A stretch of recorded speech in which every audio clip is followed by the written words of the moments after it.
Here's an inequality that looks like it wants to start a fight. You've got nested square roots, multiple terms under radicals, and honestly, it looks like the kind of problem where you'd spend half an hour pushing symbols around. But what if I told you there's a completely different way to think about this? A geometric perspective that turns this algebraic mess into something you can actually visualize and understand. But before we can solve anything, we need to figure out which values of x even make sense here. This is what mathematicians call finding the domain. First constraint, whatever's under this first square root has to be non-negative. 3 minus x needs to be at least 0, which means x can't be bigger than 3. Second constraint, x plus 1, also needs to be non-negative. That puts a floor on x at -1. But here's the tricky part. The entire expression under the outer square root also needs to be non-negative. So we need the square root of 3 minus x minus the square root of x plus 1 to be at least 0. Let's move one of these square root terms to the other side. Now, we have square root of 3 minus x needs to be at least as big as square root of x plus 1. Now, here's a key point. Both sides of this inequality are non-negative by definition. We're taking square roots of non-negative numbers. When both sides of an inequality are non-negative, we can safely square both sides without changing the direction of the inequality. This is because the squaring function preserves order for non-negative values. The square roots disappear, and we're left with 3 minus x is at least x plus 1. Rearranging terms, we get 2 is at least 2x, which simplifies to x is at most 1. So we have three constraints: x at most 3, x at least -1, and x at most 1. When we need all three conditions to be true simultaneously, we take the intersection. The most restrictive lower bound is -1, and the most restrictive upper bound is 1. So our domain is the interval from -1 to 1. Now, we could keep pushing symbols around algebraically, but let me show you a powerful problem-solving technique. When you have two related square root expressions, sometimes the key is to treat them as separate variables and look for a relationship between them. This is a classic technique: substitution and constraint discovery. Let's see what happens. Let's give these square root terms some names. Call the square root of 3 minus x by the name u, and call the square root of x plus 1 by the name v. Now, watch what happens when we square both of these definitions. U squared equals 3 minus x, and v squared equals x plus 1. Here's the key insight. What if we add these two equations together? U squared plus v squared equals 3 minus x plus x plus 1. And look at that. The x terms cancel out completely. After the x terms cancel, we're left with just 3 plus 1, which equals 4. And if you've studied coordinate geometry, you'll recognize this. It's the equation of a circle with radius 2, centered at the origin. So we've just transformed an ugly algebraic problem into a beautiful geometric one. Let's see what this looks like. We're going to set up a coordinate plane where u is on the horizontal axis and v is on the vertical axis. Now, here's a crucial point. By mathematical convention, when we write a square root symbol, we always mean the principal square root, the non-negative one. So u equals the square root of 3 minus x is always non-negative by definition, and same for v.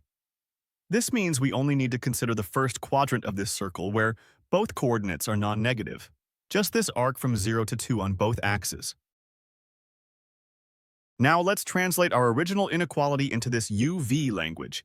The square root of u minus v needs to be greater than 1/2. Notice that both sides of this inequality are positive. The square root on the left is positive by definition, and 1/2 on the right is positive. When both sides of an inequality are positive, squaring preserves the inequality direction. So let's square both sides. We get u minus v is greater than 1/4. That's a much simpler condition.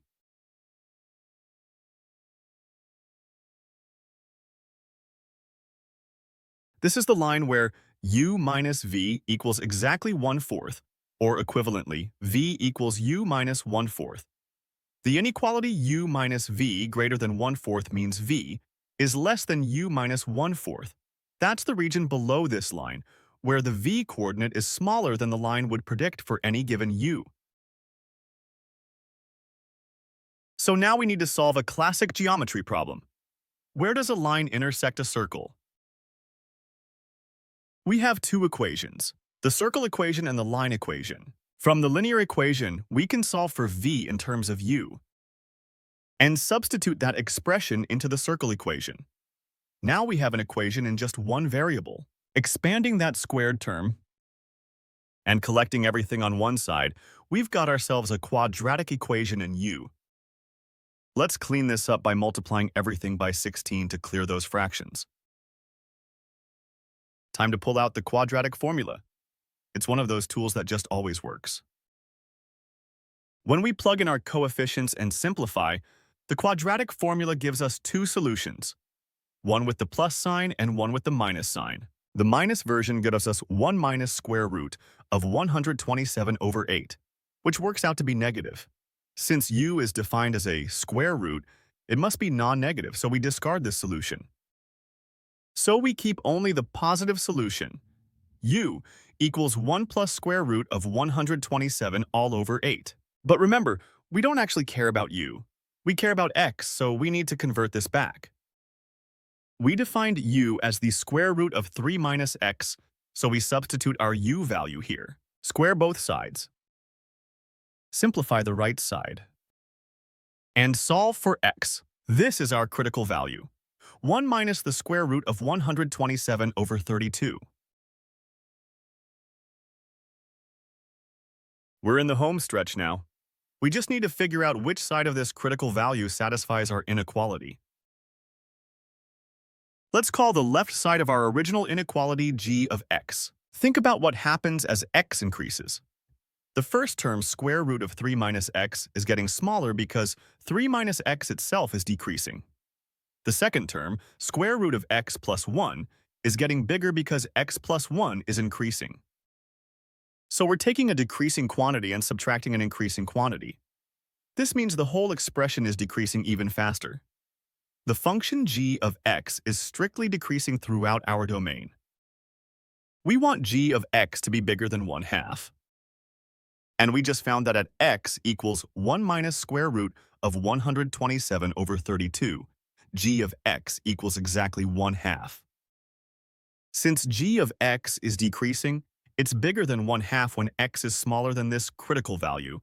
As x gets bigger, g of x gets smaller. Now, we need to combine this with the domain we found at the start. Remember, x has to be between -1 and 1 for everything to make sense. Let's verify the boundaries. At x equals -1, we get square root of 2, which is about 1.41. That's definitely bigger than 1/2, so -1 is included in our solution. At the critical point, our function equals exactly 1/2, not greater than 1/2, so this point is not included. Hence the open bracket on the right. So our final answer is the interval from -1, included up to 1 minus square root of 127 over 32, excluded. That's where both conditions are satisfied. Thanks for watching. If you found this approach interesting, please like this video and subscribe for more problem-solving content.